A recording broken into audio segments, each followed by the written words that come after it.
Hello everyone, welcome back to my channel.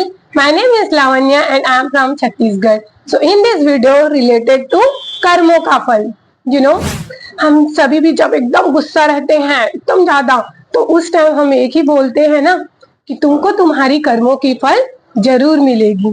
तो ये video में मैं आपको कर्मों की फल के बारे में बताऊंगी। तो प्लीज आप लोग ये वीडियो को स्टार्ट से एंड तक देखिए, क्योंकि बहुत ही ज्यादा इस वीडियो में इमोशनल एंड व्हाट कर्मों की फल के बारे में मैंने एक एक डिक्लेयर किया हुआ है। तो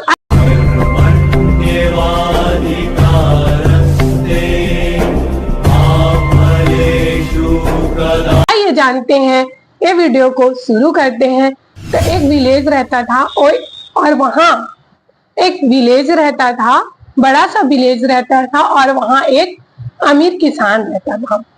और अमीर किसान का एक बच्चा होता है, ठीक है। और बच्चा होता है तो कुछ दिनों बाद उसकी मम्मी ठीक रहती है, और जैसे जैसे दिन बीतते जाता है, बच्चा 1 साल का हो जाता है, जैसे जैसे दिन बीतते जाता है फिर उसकी मम्मी की तबीयत खराब रहती है। तो उसकी मम्मी जो रहती है वो डेथ कर जाती है। जब डेथ कर जाती है तो जितने भी गांव में रहता है वो, तो जितने भी आस पड़ोस के सभी लोग बोलते हैं उनको कि आप तो बहुत ज्यादा अमीर हो, एंड क्यों ना आप दूसरी शादी कर लो, क्योंकि बच्चा बहुत छोटा है, इसका लालन पोषण कौन करेगा। तो अब बहुत ज्यादा सब लोग जिद करने लगते हैं कि शादी कर लो, शादी कर लो, छोटा बच्चा है, 1 ही साल का है, कौन केयर करेगा, तुम्हारे घर में तो कोई है भी नहीं। तो फिर क्या करता है, अब इतना प्रेशराइज हो जाता है तो बंदा को शादी करना पड़ता है। फिर अब वो शादी कर लेता है तो उसके तरफ से फिर एक और बच्चा होता है। अब शादी हो गया तो ऑब्वियसली अब इंसान साथ में रहेगा, तो कॉमन सी बात है कि एक बच्चा और हो जाता है। अब उनके कितने बच्चे हुए? 2 बच्चे हुए, दोनों लड़के ही रहते हैं। पहला एक साइड से रहता है एंड दूसरा जब वो शादी करके आती है तो एक और बच्चा हो जाता है, 2 बच्चे हो गए, ठीक है। तो फिर दिन चलते जाते हैं। फिर कुछ टाइम आता है कि उनकी माँ की जो सौतेली मम्मी रहती है ना, उसकी भी डेथ हो जाती है। और अब वो बच्चा काफी बड़ा हो जाता है, जो पहला वाला बच्चा रहता है बहुत ही ज्यादा बड़ा हो जाता है। तो उसके पिताजी थिंक करते हैं कि बच्चा काफी बड़ा हो गया है, अच्छा काम वाम भी कर रहा है, खेती बाड़ी का सारा काम उसको आता है, तो क्यों ना इसकी शादी करवाई जाए। तो क्या है, अब गांव वाले लोग को पूरा इकट्ठा कर लेते हैं और योजना बनाते हैं कि यहाँ एक अच्छी लड़की है, उससे अपन शादी करवा देते हैं। तो अब शादी भी हो जाता है उसका। तो अब ऐसे करते करते कुछ दिनों बाद उनके पिताजी का डेथ हो जाता है। अब काफी बुजुर्ग हो गया था बंदा, तो ऑब्वियसली डेथ तो हो गई। अब डेथ हो जाता है, अब बचे कौन? भैया भाभी और एक वो बच्चा जो सौतेली मम्मी का बेटा था, ठीक। ऐसे करते करते दिन अच्छे से जाते जाते सब अच्छा चल रहा था, फिर एक दिन क्या हुआ कि वो जो सौतेला बच्चा था उसका भाई, उसका तबीयत अचानक से खराब हो जाता है। और उसका जो बड़ा वाला भाई था जिसका शादी हो गया था, वो क्या है, बहुत ही ज्यादा आयुर्वेदिक वगैरह दवाई करना, ऐसे कर करके खूब ज्यादा इलाज करवाता था। ऐसा नहीं है कि वो नहीं इलाज करवाता था, सौतेला था तो भी से वो इलाज करवाता था। अब कंटिन्यूसली ऐसे इलाज चलते गए। फिर क्या हुआ कि अब वो ठीक ही नहीं हो रहा था, और उसकी भाभी बोली क्यों ना, ये तो ठीक ही नहीं हो रहा है, तो हम एक योजना बनाते हैं।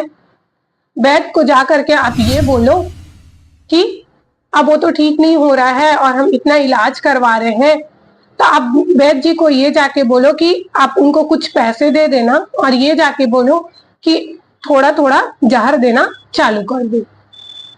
कंटिन्यूसली इलाज चले रहा था। फिर अब उनको पैसा का लालच, पैसा का लालच में इंसान अभी कुछ भी कर रहा है, तो वैद्य जी को पैसा का लालच देते हैं। फिर वैद्य जी बोलते हैं हाँ मेरा तो मुनाफा हो रहा है, मेरे को तो थोड़े थोड़े मात्रा में जहर ही देना है, एंड वो जहर देना चालू कर दिया। ऐसे ऐसे करते करते फिर दोनों के दोनों बोले कि हाँ ये मर जाएगा तो सारा प्रॉपर्टी हम दोनों का हो जाएगा। किसका? भैया भाभी का, क्योंकि वो तो एक और बच्चा था, उसको देना नहीं पड़ेगा, मर जाएगा तो अब हमारा ही हो जाएगा। योजना बनाए। अब दिनों बीतते गया, थोड़े थोड़े मात्रा में उनको जहर देते गए, तो ऑब्वियसली इंसान तो मरेगा ही ना, जहर खाएगा तो। अब उनको क्या पता कि वो जहर है कि दवाई है, वो तो बेचारा लेटा हुआ है, उसका तबीयत इतना खराब। फिर क्या होता है कि दिन बीतते जाते हैं, फिर उसके बाद उसका छोटा भाई का डेथ हो जाता है। अब कहानी में ट्विस्ट आएगा, जो कर्मों की फल अब मिलेगी, बोलते हैं ना, इट्स ट्रू। सो अब उन दोनों का पति पत्नी है, तो अब उनको स्पेस मिल गया, अब कहीं कहीं तक का कोई दिक्कत नहीं है, क्योंकि सब तो चले गए।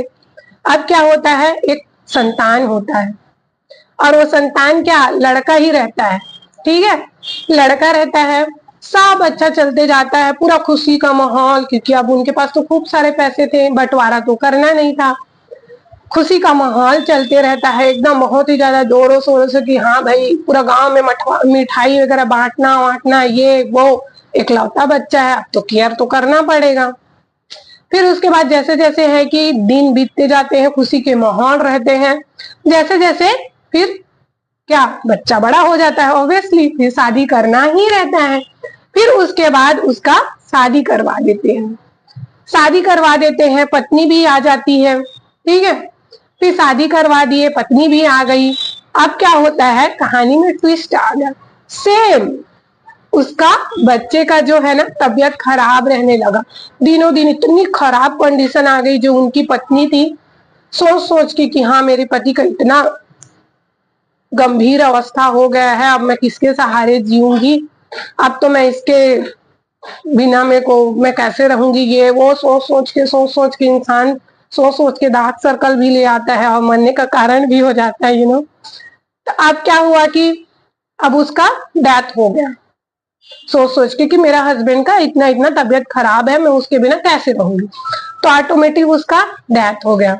अब बारी आया, अब भाई उसका इकलौता बच्चा है, तो मम्मी पापा क्या करते हैं, ऑब्वियसली खूब पैसा खर्चा किया, खूब पैसा खर्चा किया, उसका इलाज करा, कंटिन्यूसली इलाज चलते गया, जो अर्लियर उसके भाई के में था, बट वो भाई को इतना ध्यान नहीं दिया और उन्होंने जहर डाल दिया। तबीयत खराब हो गया, बहुत ही ज्यादा तबीयत खराब हुआ। फिर एक दिन अब ऐसे बैठे हुए थे, अब बाप बेटा तो ऑब्वियसली बात करते हैं, अपने मम्मी पापा से कौन बात नहीं करता है। फिर आमने सामने दोनों ऐसे बैठे हुए थे। फिर क्या होता है कि बैठे हुए थे तो हाथ को पकड़ लेता है उसका बच्चा, भैया बोलता है, तो उसका एकदम डर जाता है। उसका पिताजी बोलता है, तू मेरे को भैया बोला, तेरा दिमाग सठिया गया है क्या, तू तेरा तबीयत खराब है तो भैया क्यों तो बोला। भैया मैं वही हूँ जो आप मेरे को जहर देके मार दिए थे, सिर्फ किसके वजह से, प्रॉपर्टी की वजह से, और मैं आपका बेटा का रूप लिया हुआ हूँ, और वो जो वैद्य था ना वो मेरी पत्नी थी, इसीलिए वो कुछ सालों पहले जैसे ही मैं डेथ हुआ, उसके कुछ सालों बाद उसका डेथ हो गया, और वो मेरी इस जन्म में पत्नी बन के आई थी, इसीलिए उसका पहले डेथ हुआ, उसके बाद। तो आप तो सारा मेरा इलाज करवाते करवाते, मैं आपका बच्चा हूं ना, इसलिए तो आप मेरा इलाज कराते कराते पूरा जायदाद लुटा दिए मेरे, कि चल मेरा बच्चा ठीक हो जाए। बट मैं ठीक नहीं हुआ, पता है क्यों नहीं हुआ, क्यों, क्योंकि आप मेरे को अगले जन्म में मार दिए थे। अब कहानी है, मैं क्यों ठीक नहीं हुआ, क्यों, क्योंकि मेरे को आप अगले जन्म में मार दिए थे। अब हमारा एक ही हिसाब रह गया, आपका तो पूरा जमीन जायदाद सब लुटा गया, अब एक ही हिसाब रह गया, किसका, कफन और लकड़ी का, तो उसके बिना तो मैं जाऊंगा नहीं, तो आप मेरे को कफन और लकड़ी दीजिए, उसके बाद मैं यहाँ से दुनिया को छोड़ के चला जाऊंगा।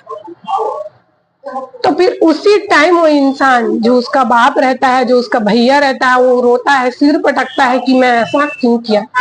तो बोलते हैं ना, Karma is bad, it's true, तो आप जैसे कर्म करोगे आपको वैसी फल की इच्छा मिलेगी। आपको शुरू शुरू में बहुत अच्छा लगता रहता है कि हाँ मैं इसके साथ बुरा कर रहा हूँ, हाँ इसका मैं पैसा चोरी कर लिया, ये वो, आपको सब अच्छा लगेगा, बट वो जब बैक आएगा ना, तब आपको रिग्रेट होगा।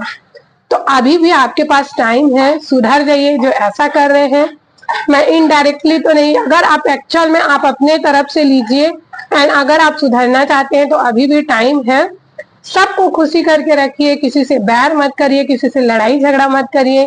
समटाइम्स ऐसे होता है कि हम ह्यूमन नेचर है, एक दूसरे से लड़ाई करते हैं, एक दूसरे को श्राप देते हैं, बट इस चीजों को गौर रखिए एंड सबसे प्यार से बात करिए। तो मिलते हैं नेक्स्ट वीडियो में। अगर आपको ये वीडियो अच्छा लगा, मेरा बोलने का स्टाइल अच्छा लगा और मेरे समझाने का स्टाइल अच्छा लगा, तो प्लीज एक लाइक, एक शेयर एंड सब्सक्राइब तो बनता है। प्लीज आप लोग खूब सब्सक्राइब करिए, खूब लाइक करिए एंड ज्यादा से ज्यादा शेयर करिए। मैं यही चाहूंगी। अगर आप लोग के पास कुछ अच्छा स्टोरी होगा तो प्लीज आप लोग मुझे बताइए कमेंट बॉक्स में। कमेंट बॉक्स में ये स्टोरी अच्छी लगी तो प्लीज आप लोग एक थम्स अप दीजिए। मिलते हैं नेक्स्ट वीडियो में, तब तक के लिए bye and advance happy Holi. या बाय।